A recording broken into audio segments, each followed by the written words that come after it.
modern corporation has grown out of the industrial age. The industrial age began in 1712 when an Englishman named Thomas Newcomen invented a steam-driven pump to pump water out of the English coal mines so the English coal miners could get it more coal to mine rather than hauling buckets of water out of the mine. It was all about productivity, more coal per man hour. That was the dawn of the industrial age, and then it became more steel per man hour, more textiles per man hour, more automobiles per man hour, and today it's more chips per man hour, more gizmos per man hour. The system is basically the same, producing more sophisticated products today.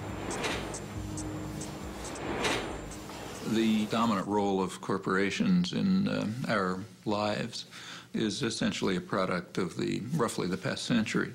Corporations were originally associations of people who were chartered by a state to perform some particular function, like a group of people want to build a bridge over the Charles River or something like that. There were very few chartered corporations in early United States history. And the ones that existed had clear stipulations in their state-issued charters. How long they could operate, the amount of capitalization, what they made or did or maintained, a turnpike, whatever, was in their charter, and they didn't do anything else. They didn't own or couldn't own another corporation.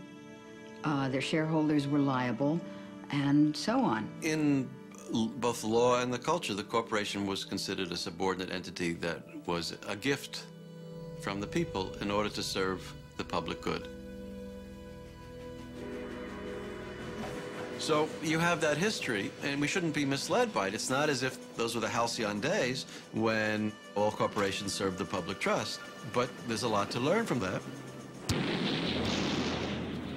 The Civil War and the Industrial Revolution created enormous growth in corporations. And so there was an explosion of railroads who got large federal subsidies of land, banking, heavy manufacturing, and corporate lawyers a century and a half ago realized they needed more power to operate and wanted to remove some of the constraints that had historically been placed on the corporate form.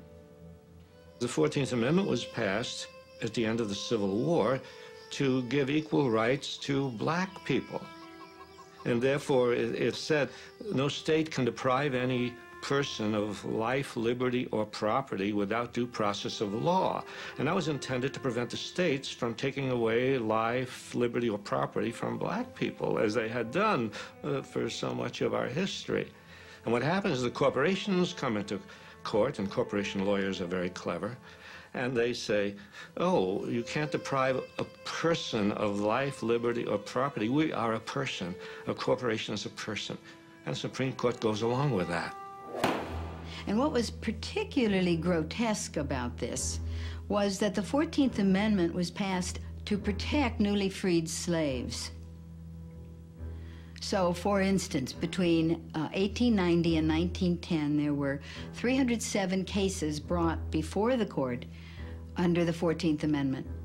288 of these brought by corporations, 19 by African Americans.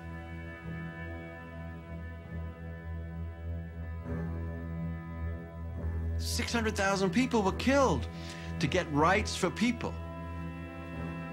And then with strokes of the pen over the next 30 years, judges applied those rights to capital and property while stripping them from people.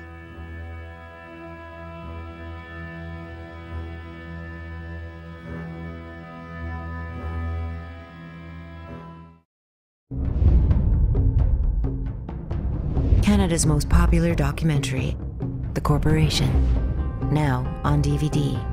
More than 8 hours of extras on 2 discs, commentaries, the making of, deleted scenes, and more. 165 new interview clips on 23 topics, with related web links and strategies for change. Special offers at thecorporation.com. May cause social change. World domination not included.